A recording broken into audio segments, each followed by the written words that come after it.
नमस्कार दोस्तों, Indian news network में आपका स्वागत है। मैं हूं आपके साथ फैजुल। इस वक्त हम हैं बिहार विधानसभा पटना में और यहां पे आज जितने भी विधायक है 243 विधायक उनका शपथ ग्रहण यहां पे आज दिलाया गया है। हम अंदर का भी आपको नज़ारा दिखाएंगे, किन लोगों ने शपथ लिया है सारे। हम बात भी करेंगे कई विधायक से। हमारे चैनल पर बने रहिए। से संघर्ष करते करते आप सदन तक पहुंचे हैं, कैसा अनुभव कर रहे हैं? कि अपने भागलपुर विधानसभा के सभी मतदाता परिवार के लोगों का आभार व्यक्त करेंगे कि उन्होंने जो आशीर्वाद रूपी ताकत दिया है, उनके उस आशीर्वाद रूपी ताकत से आज सदन में पहुँचे हैं। आज सदन का पहला दिन था और आज यहाँ हम लोगों का शपथ ग्रहण भी हुआ है। जो उनका आशीर्वाद मिला है और जिस आशीर्वाद जिस काम के लिए दिया है और आज इस सदन के माध्यम से उन भागलपुर के विकास की जो उनकी आकांक्षा है, जो उनके सपनों का भागलपुर बनाने के लिए जो हमको चुना है, उस काम को हम जो है पूरी तन्मयता के साथ करने का काम। केंद्र सरकार ने स्मार्ट सिटी घोषित किया है, काम हो भी रहा, और कैसा स्मार्ट सिटी होना चाहिए? आप स्मार्ट सिटी के नगर विधायक बने हैं।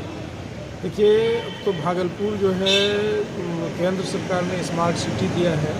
थोड़ा बहुत उसकी मॉनिटरिंग की कमी के कारण थोड़ा जो दिखना चाहिए स्मार्ट सिटी में जो काम हुआ है, निश्चित रूप से हम इसको स्वीकार करते हैं कि वह नहीं दिख पा रहा है। लेकिन आज केंद्र सरकार ने स्मार्ट सिटी दिया है और बिहार सरकार ने भागलपुर को जो है ग्रीन फील्ड सैटेलाइट सिटी जो है वो देने का काम किया है। तो अब डबल इंजन की सरकार है और बिहार के मतदाताओं ने जो मैंडेट दिया है वह बिहार के डेवलपमेंट के लिए दिया है। तो बिहार की विकास की गति अब रफ्तार पकड़ चुकी है और जो मैंडेट जिस काम के लिए दिया है वह जो पहली कैबिनेट की बैठक थी, वह पहली कैबिनेट की बैठक जो है बिहार के विकास में एक मील का पत्थर साबित हुआ है और होगा। भैया, सबसे पहला काम कौन सा होगा विधायक बनते ही आपका? निश्चित रूप से हमको वह प्राथमिकता के आधार पर एक तो जो शहर की सफाई व्यवस्था है वो कैसे दुरुस्त हो, जो जाम की समस्या है उससे कैसे लोगों को निजात मिले, और कुछ तात्कालिक समाधान हो है और कुछ दीर्घकालिक समाधान है। एकदम कोई जादू की छड़ी नहीं है कि अब तुरंत में सब चीज़ ठीक हो सकती है, लेकिन जो थोड़ा प्रयास से, थोड़ा पहल करने से, एक दूसरे के सहयोग से जो काम पहले ठीक हो सकते हैं उसको करने का काम करेंगे। और कुछ फिर इंफ्रास्ट्रक्चर संबंधित काम है। एक तो मान लीजिए कि जाम की समस्या से मुक्ति दिलाने के लिए जो अभी तत्कालिक जो करने की आवश्यकता है वो भी करेंगे, और जो दीर्घकालिक काम है, कुछ इंफ्रास्ट्रक्चर का निर्माण है, ये सब है, वह सब करेंगे। लेकिन एक भागलपुर के समग्र विकास का ब्लूप्रिंट बनाकर और उस पर तीव्रता से काम करेंगे। लास्टली भागलपुर जनता का क्या, किस तरीके से आपने आभार प्रकट यात्रा भी निकाला था, कि इस तरह से आभार करेंगे? तो अब भागलपुर की अपने मतदाता परिवार का वह तो एक सिंबॉलिक आभार यात्रा है, लेकिन उनका आभार जो है उनके सपनों का भागलपुर बनाकर ही आभार प्रकट किया जा सकता है। उन्होंने जिस काम के लिए हमको चुना है वो काम करके ही उनका आभार प्रकट किया जा सकता है। तो उन्होंने जिस आकांक्षा से हमको चुना है उस आकांक्षा की पूर्ति करके ही हम उनका आभार व्यक्त केंद्र में डबल इंजन सरकार है, बिहार में भी डबल, और भागलपुर सिल्क उद्योग विश्व विख्यात रहा है। भागलपुर का उद्योग, उसको कैसे उसको पुनर्जीवित किया जाए? निश्चित रूप से सिल्क उद्योग पर भारत सरकार ने भी बहुत सारा काम भागलपुर के लिए, वहाँ के प्राचीन विश्वविद्यालय बुनकर भाइयों के लिए देने का काम किया है। और बिहार सरकार भी जो है अपने बुनकर को उत्थान के लिए, उनकी समस्याओं को दूर करने के लिए बहुत सारी योजनाएं लाए हैं और उस पर अभी और काम करेंगे और बुनकरों के साथ बैठकर संवाद करके और उनके बेहतरी के लिए क्या कर सकते हैं वो हम लोग करने का काम करेंगे। बहुत बहुत धन्यवाद। 203 रामगढ़ विधानसभा से है। कैसा लग रहा है? पहली बार विधायक बने, आज सड़क से लेकर सदन तक पहुँचे हैं। ज़रूर मैं रामगढ़ की देवतुल्य जनता को बहुत दिल से धन्यवाद देता हूं कि एक सामान्य परिवार से और मुझे मौका जनता ने दिया है। मैं देवतुल्य जनता को धन्यवाद देता हूं। मैं अपनी नेता सुश्री बहन कुमारी मायावती जी को दिल से धन्यवाद देता हूं जिन्होंने मुझे मौका दिया। मायावती जी के साथ रहिएगा ना कि इधर चले जाइएगा? मैं बहन जी पिछली बार एक विधायक जीते तो चले गए, धन्यवाद भी नहीं देने दिया। और सबसे बड़ी बात है, कौन क्या किया उसका प्रश्न आप हमसे ना पूछिए, आप हमसे जो पूछना है हमसे पूछिए। अभी मैं क्या कर रहा हूँ, कहाँ पे हूँ? मैं बहुजन समाज पार्टी का एक सिपाही हूँ, एक कार्यकर्ता हूँ और आजीवन रहूँगा, ठीक है। और पीछे कौन कहाँ गया तो हर दल की लंबी फहरिस्त है। आपको कभी लिख के दे दूँगा, आप व्हाट्सएप पर पढ़ लीजिए कौन किस दल से किस दल में कहाँ गया है। तो सिर्फ एक दल के लिए नैरेटिव सेट करना ये बहुत गलत बात है। मैं आप तमाम पत्रकार बंधुओं से कहना चाहता हूँ, रही बात मेरी, मैं बहुजन समाज पार्टी का एक सिपाही हूँ, बहन जी का एक सिपाही हूँ और आजीवन बहुजन समाज पार्टी में था, हूँ और रहूँगा। पहला काम कौन सा करेंगे अपने देखिए, मेरा जो सबसे पहला काम है कि रामगढ़ की शिक्षा को सुदृढ़ करना। जब अभी तो मैं सदन में आज शपथ ग्रहण हुआ है और हम लोग जो हम लोगों ने विधानसभा में लोगों को कहा था कि शिक्षा के क्षेत्र में हम लोग काम करेंगे, क्योंकि हम लोगों के इलाके में अभी गवर्नमेंट डिग्री कॉलेज मात्र एक गवर्नमेंट डिग्री कॉलेज है और 3 ब्लॉक है, जिसमें 2 ब्लॉक में एक भी कॉलेज नहीं है। स्वास्थ्य के क्षेत्र में हम लोग काम करेंगे, क्योंकि किस जिले से? कैमूर जिला है।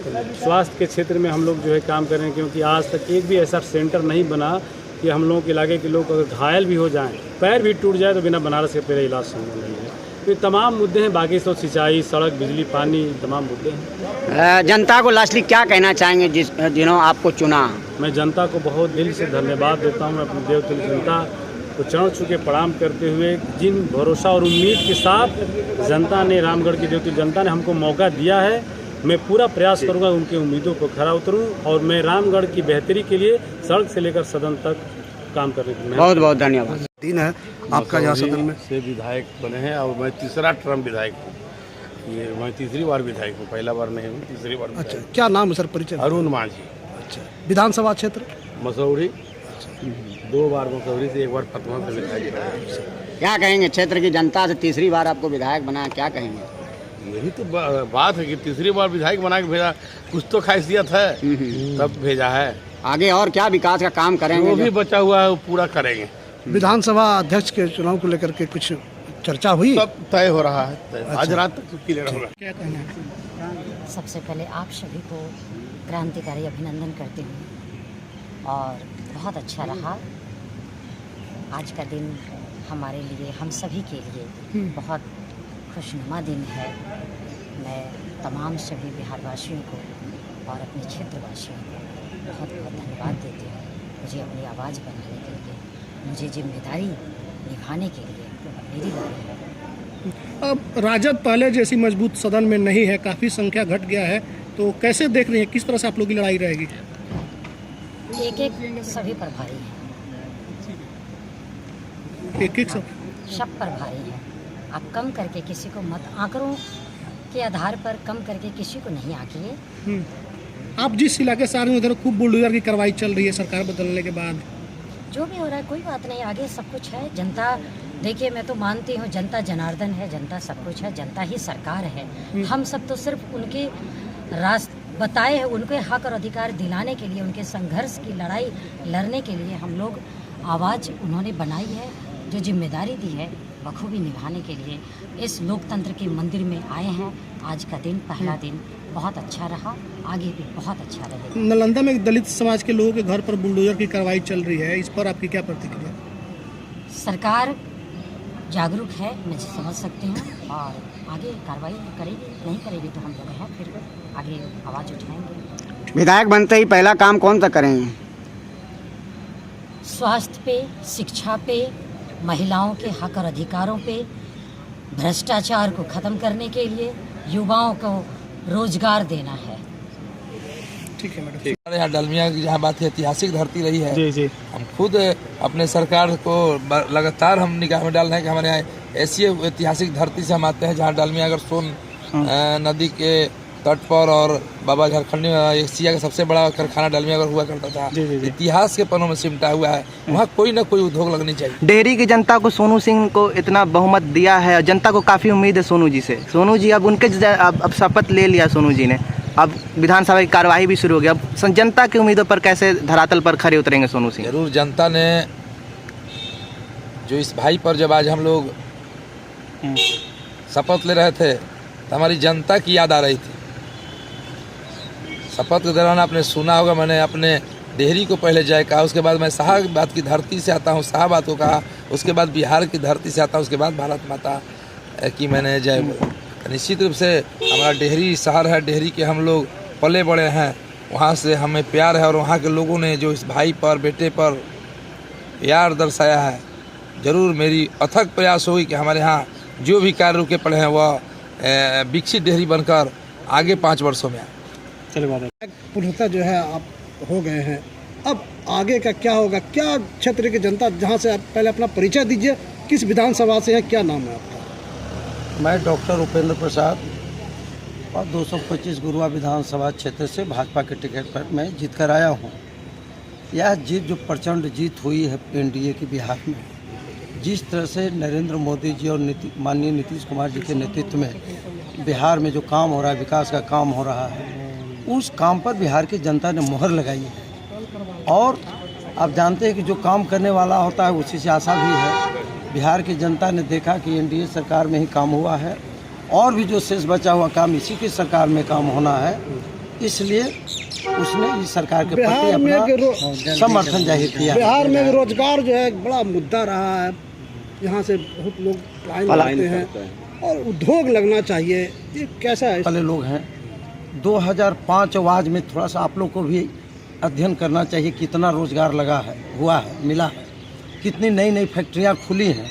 लोग तो यहाँ बोल देते हैं उद्योग नहीं है, उद्योग नहीं है। अरे भैया ठीक है, जो 2005 के पहले जो पहले से भी जो उद्योग था वो तो ख़त्म कर दिया गया था। रंगदारी के चक्कर में कई चीनी मिल बंद हो गए थे। सुशासन की सरकार, इसके बाद सुशासन की सरकार आई है, तब से अच्छे कई मिल, कई फैक्ट्रियाँ लगी हैं अलग अलग तरह के, और लगनी भी है। सरकार ने इधर घोषणा भी किया है, आप देख लीजिए कि चीनी मिल कब बंद हुआ, किन के पीरियड में बंद हुआ, वही ज़्यादा चिल्ला रहे हैं उद्योग लगना चाहिए। अरे भैया उसने तो बेरोजगार को पैदा करने का काम किया, जो पहले से उद्योग धंधे थे उसको उसने बंद किया। बरौनी में जितने उद्योग धंधे थे वो सब उनके पीरियड में ही सब बंद हुआ, उसके पहले तो सब चालू हालत में थे। क्षेत्र की जनता 2005 के बीच में सारे बंद हुए हैं, वो सब खुले हैं, बहुत खुले भी हैं और नए नए उद्योग लग रहे हैं। क्षेत्र की जनता क्या मैसेज आपका? क्षेत्र की जनता तो मैं कह रहा हूँ कि क्षेत्र की जनता संतुष्ट है एनडीए सरकार के कामों से और संतुष्ट होकर इस पर मोहर लगाई है और एनडीए से भविष्य में भी और विकास करने की उम्मीद लगाई है, इसलिए इतना प्रचंड बहुमत मिला है। बहुत बहुत नहीं, 18वीं विधानसभा का ये प्रथम दिन था और आज नए सदस्य सभी सदस्यों को शपथ दिलाई। नए सदस्यों के लिए बहुत उत्साह का विषय था, हम सब लोगों का अभिनंदन करते हैं। आप अपना परिचय सर कहाँ से है, किस विधानसभा में? मैं आलोक कुमार मेहता, मैं उजियारपुर से विधायक निर्वाचित हुआ। सदन का पुराना सदस्य होने के नाते नए सदस्यों का स्वागत करते हैं और यह विधानसभा सुचारू रूप से जनहित के मुद्दों को लेकर और चले, उस पर बहस हो, चर्चा हो, प्रजातांत्रिक मूल्यों की रक्षा हो, इन तमाम चीज़ों को लेकर हम लोग संकल्पित हैं।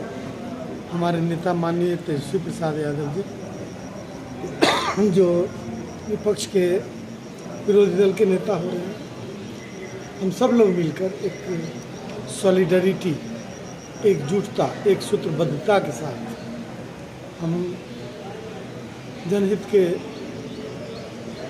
जन सरोकार के मुद्दों को लेकर लड़ाई लड़ेंगे। काफ़ी सीटें कम जो है इंडिया गठबंधन आरजेडी कांग्रेस थी, क्या कारण रहा है कि हार? देखिए, प्रजातंत्र में संख्या का मतलब है, लेकिन संख्या का उतना मतलब नहीं है कि आप जनहित के मुद्दों तो के लिए क्या मानते हैं आप? संख्या की बहुत ज़रूरत नहीं है, इरादों की ज़रूरत है, हौसले की ज़रूरत है। वो विपक्ष के पास है। जनहित के मुद्दे पर विपक्ष एकजुट होकर लड़ाई लड़ेगा, सड़क से लेकर संसद तक। धन्यवाद। उस आदेश का अनुपालन करते हुए हम सिनेमा इंडस्ट्री से पॉलिटिक्स में आए। 2005 में माननीय मुलायम सिंह यादव जी ने टिकट दिया, चुनाव कुछ वोटों से हार गए। उसके बाद 2010 में किसी पार्टी ने मुझे चुनाव लड़ने का अवसर नहीं दिया अपनी पार्टी की तरफ से। मैं निर्दल चुनाव लड़ा, जनता का आशीर्वाद प्राप्त हुआ और 2010 में मैं विधायक बन करके आया। 2014 में कुछ समय के लिए मैं मंत्री भी रहा, कला संस्कृति मंत्री। 2015 में हमें भारतीय जनता पार्टी, अमित शाह को धन्यवाद है जिनके हाथों से मुझे टिकट प्राप्त हुआ और मैं 2015 में जीता। फिर मुझे भारतीय जनता पार्टी ने मुझ पर भरोसा जताया, 2020 में दिया, पुनः जीता, फिर 2025 में दिया, पुनः जीत करके आपके समक्ष मैं खड़ा हूँ। और ये मेरी एक यात्रा है, लगातार 4 बार चुनाव जीत कर आप एक कलाकार हैं और कलाकार से राजनीति में आए हैं, तो एक कला प्रेमी जो है और कला को बढ़ावा देने, कला के विकास के लिए और क्या क्या ऐसा काम होना चाहिए जो कलाकार को प्रोत्साहन मिले? देखिए, सबसे पहले तो मैं कला संस्कृति मंत्री के रूप में कुछ चीज़ों को उस समय मैंने किया था, लेकिन मेरे हटने के बाद प्रगति उस तरह की नहीं हुई जैसे हमारे यहाँ के जो कला प्रेमी हैं, जो कलाकार लड़के हैं, जो शिक्षा लेना चाहते हैं, संगीत की शिक्षा प्राप्त करके अपना जीवन अच्छा करना चाहते हैं, उनके लिए मैंने उस समय एक प्रस्ताव लाया था अपने मंत्रिमंडल में। उस्ताद पद्म भारत रत्न उस्ताद बिस्मिल्लाह खां संगीत विश्वविद्यालय, अभी आज 12 साल हो गए, 12 साल में भी बनकर तैयार नहीं। हमारे बच्चों को कलकत्ता जाना पड़ता है, प्रयाग जाना पड़ता है। आपने अपने मंत्री काल में इसकी अनुशंसा की थी? जी, मैंने वो भी किया, संगीत महाविद्यालय बनाने की। जी, मैंने वो भी किया। धरातल पे नहीं आया अभी तक? नहीं, हाँ, धरातल मेरे कहने का मतलब कि 3-4 चीज़ों पे मैंने फोकस दिया था। एक तो मोइनुल हक स्टेडियम को अंतर्राष्ट्रीय स्तर का स्टेडियम बनाए, लेकिन माननीय मुख्यमंत्री जी उसको लेके चले गए राजगीर, वो नहीं बनी स्टेडियम, खेल का मैदान वैसे ही रह गया। दूसरी, यहाँ संगीत विश्वविद्यालय हो उस्ताद बिस्मिल्लाह खां के नाम से, वो भी, उसमें भी आशा के अनुरूप कार्य नहीं हुए। तीसरी, हमने ये उस समय अपने कार्यकाल में फिल्म स्टूडियो बनाने की बात कही। उस समय मेरा डिमांड था कि या तो पटना के आसपास बने या फिर वाल्मीकि नगर बने, क्योंकि एक जो टेम्परेचर की आवश्यकता होती है वह टेम्परेचर और सही मायने में समझा जाए तो वाल्मीकि नगर से उपयुक्त जगह कहीं भी नहीं है पूरे बिहार में। लेकिन उसमें भी माननीय मुख्यमंत्री जी उसको लेकर राजगीर चले गए। राजगीर का टेम्परेचर हमारे मेकअप के अनुरूप नहीं है, लेकिन अब क्या करेंगे, क्या बताएंगे? अब कोई IAS ऑफिसर बताया होगा उनको कि नहीं, राजगीर में ही रखिए। राजगीर का टेम्परेचर जो रहता है हमेशा 40 से ऊपर रहता है। हमारे यहाँ टेम्परेचर से 25 से ऊपर जाने पर जो मेकअप होता है वो झड़ जाता है पसीने के साथ। तो टेक्निकल चीज़ों की जानकारी। क्या कहना चाहेंगे कलाकारों के लिए? आप एक राजनीति भी हैं और एक कलाकार भी, कलाकारों के लिए तो मैं यही कहूँगा कि अच्छा काम करिए, अच्छा गाना गाइए। आज अच्छा गीत गा, सरकार ने योजना भी कलाकार के लिए कुछ के लिए सरकार को धन्यवाद है। मैं बोल ही रहा हूँ, अभी बीच में आपने रोका। देखिए, कलाकारों के लिए सरकार जो कर रही है, अभी एक योजना निकाली है, उस योजना के लिए सरकार को धन्यवाद है। लेकिन मैं अपने बच्चों को, अपने साथियों को ये ज़रूर कहूँगा कि आपको भी उस सम्मान का हकदार बनना चाहिए जिस सम्मान के हकदार मिथिलांचल के मैथिली भाषा की गायिका होकर के भी शारदा सिन्हा ने प्राप्त किया, भोजपुरी गाकर। मालिनी अवस्थी जी उत्तर प्रदेश की हैं, अवधी गायिका है, लेकिन भोजपुरी गाकर के उन्होंने ये सम्मान प्राप्त किया। विंध्यवासिनी देवी मगही गायिका है, भोजपुरी गाकर के उन्होंने ये सम्मान प्राप्त किया। तो आज भी हमारे यहाँ भरत शर्मा हैं, मनोज तिवारी हैं ना, रितेश पांडे हैं, ऐसे और भी कलाकार हैं, कल्पना है, जो आज की तारीख में अच्छा गीत गा रहे हैं लोग और अच्छी सोच है इनकी। हम कहेंगे अपने उन साथियों से, उन बच्चों से कि भोजपुरी को इतना गंदा मत करिए कि भोजपुरी गंदी भाषा बन के रह जाए। लोकप्रियता तो बहुत बड़ी केंद्र स्तर की बात है, दिल्ली की बात होगी। जो हमारे सांसद हैं समय समय पे बोलते भी रहते हैं, दिनेश लाल यादव ने भी सदन में बोला है, माननीय मनोज तिवारी जी ने भी बोला है, रवि किशन जी ने भी बोला है, और हम लोग तो यहाँ बोलते ही रहते हैं। माननीय प्रधानमंत्री जी ने आश्वासन भी दिया था 24 में आपकी ये भाषा को, आपकी इस बोली को भाषाई दर्जा प्राप्त करा दिया जाएगा, लेकिन न जाने क्यों नहीं हुआ। अब जो लोग सांसद हैं आज के ज़माने में, आज के दिन में, प्राय तौर पर भोजपुरी के लोग अश्लीलता के तौर पर जो है अपने विचार मिलाते हैं, ऐसा कानून क्यों है? बनाना चाहिए ना, कानून बनाइए, कानून बना करके ऐसे अश्लील गानों के जो भी लेखक हैं, अगर मेरे भी आए तो मुझे भी जेल में डालिए ना। रोक आप लगानी जब चाहिए तक- अश्लीलता पर। जब तक आप कानून नहीं बनाएंगे तब तक आप बहुत सुधार की उम्मीद बेकार करते हैं, सही बात है। नहीं संभव है। आज बिहार विधानसभा में सर सबों ने शपथ लिया, आप नहीं लिए, क्या वजह रही? नहीं, मैंने सोचा कि मैं मंगलवार को लूँगा। हनुमान जी सेवक थे, मैं भी सेवक हूँ। मंगलवार को आप शुभ मानते हैं, इसीलिए मंगलवार को लेंगे। ठीक है सर, बहुत बहुत धन्यवाद। सबके प्रति मंगल शुभकामना प्रस्तुत करता हूँ, बधाई देता हूँ सबको। और वास्तव में ये सैल्यूट है पूरे बिहार के जनमानस को कि सरकार की साख और प्रचंड बहुमत से सरकार बनी। हाँ? सही बात है। इसके लिए नेतृत्व को, एनडीए को, बीजेपी को, जेडीयू को, पूरे एनडीए नेतृत्व को और जनमानस को सैल्यूट है कि एकदम आश्चर्यजनक है। और जो जनता के बीच में जो काम हुआ उस आधार पर जिस तरह का बहुमत मिला, इसके लिए सब लोग बधाई के पात्र हैं। और नया सदन के अंदर आज माननीय सदस्यों ने जो शपथ ग्रहण किया बड़ा ही सुचारू रूप से चला और उन लोगों के प्रति मैं शुभकामना व्यक्त करता हूँ, बधाई देता हूँ। कुछ नए भी विधायक उन्हें शपथ लिया जो नवनिर्वाचित हैं, तो उनको क्या संदेश देना चाहेंगे?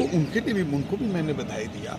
और देखिए, संसदीय कार्य में दो बातें बड़ा महत्वपूर्ण है। कोई भी नए सदस्य अगर विशेष रूप से मीडिया को ध्यान में रखते रहे, अखबारों को, पेपरों को ठीक से पढ़ते रहे और संसदीय कार्य में जो नियमावली है, जो पुस्तिका मिलती है, उसको एक बार दो बार ठीक से उसको पढ़ लें और कार्रवाई में भाग लेते रहे, कुछ ही दिनों के अंदर उनका संसदीय कार्य बहुत बेहतर हो सकता है। मैं तो 4 बार विधायक और मंत्री रहा। किस विधानसभा से रहे आप? मैं धनहा और वाल्मीकि नगर दोनों से रहा। अपना परिचय, नाम? राजेश सिंह, बहुत बहुत धन्यवाद। मंत्री भी रहे आप? एक्स मिनिस्टर ट्रांसपोर्ट, हाँ। अब वाल्मीकि नगर से भी रहा। तो क्या 3 बार मैं धनहा से डबल इंजन की सरकार है अभी केंद्र में भी, बिहार में भी। उसी बोला मैंने कहा कि डबल इंजन की सरकार का देन है, माननीय मोदी जी, नीतीश जी के सफल कार्यकाल का देन है, एनडीए की साख की देन है कि इतनी बड़ी प्रचंड बहुमत से सरकार बनी है।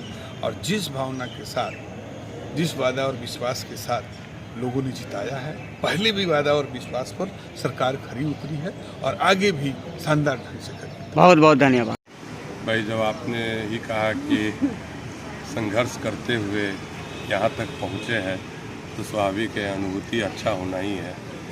और जब अनुभूति अच्छा होता है तो स्वाभाविक है काम करने की इच्छा भी रहती है। और ये तो मेरा चौथा टर्म है। पिछला 3 बार भी मुझे जोरैया के लोगों ने मुझे अवसर दिया है, मौका दिया है। और मैं एक ही चीज़ जानता हूँ कि जो लोगों का विश्वास हमें मिलता है, एकमात्र उद्देश्य रहता है कि कैसे उस विधानसभा क्षेत्र को ज़्यादा से ज़्यादा सुसज्जित कर सकूं, उस विधानसभा क्षेत्र को ज़्यादा से ज़्यादा कार्य से हम अपने क्षेत्र को लाभान्वित कर सकूं। ये मेरा पूर्व से ही उद्देश्य हमेशा रहा है और इस बार भी उसी उद्देश्य के साथ मैं आज विधानसभा का शपथ ग्रहण लिया हूँ कि ये जो 5 साल का अवसर जोरैया वासियों ने मुझे दिया है, मैं तन मन धन से अपनी 100% निष्ठा से अपने क्षेत्र के लिए समर्पित हूँ। नीतीश कुमार ने आपको भरोसा जताया कि फिर से टिकट दिया और अपने खोई सीट को आपने वापस दिलाया। ये तो आदरणीय नीतीश कुमार जी के प्रति सच्ची निष्ठा आज से नहीं, जब मैं छात्र जीवन से ही उनके साथ में जुड़ा रहा हूँ और मेरा परिचय ही उनके पास एक छात्र नेता के रूप में है। जब मैं दिल्ली विश्वविद्यालय में था तो समता पार्टी के छात्र संगठन से मैं जुड़ा रहा हूँ और ये मेरे लिए सौभाग्य की बात है कि आज तक नीतीश कुमार जी की निष्ठा, विश्वास मनीष कुमार जैसे छोटे कार्यकर्ता पर बना हुआ है। मैं इसके लिए अपने आप को भागलपुर मंडल में, भागलपुर बांका मिला के 12 विधानसभा सीट पड़ती है, क्या मंत्री मंडल में जगह मिलना चाहिए?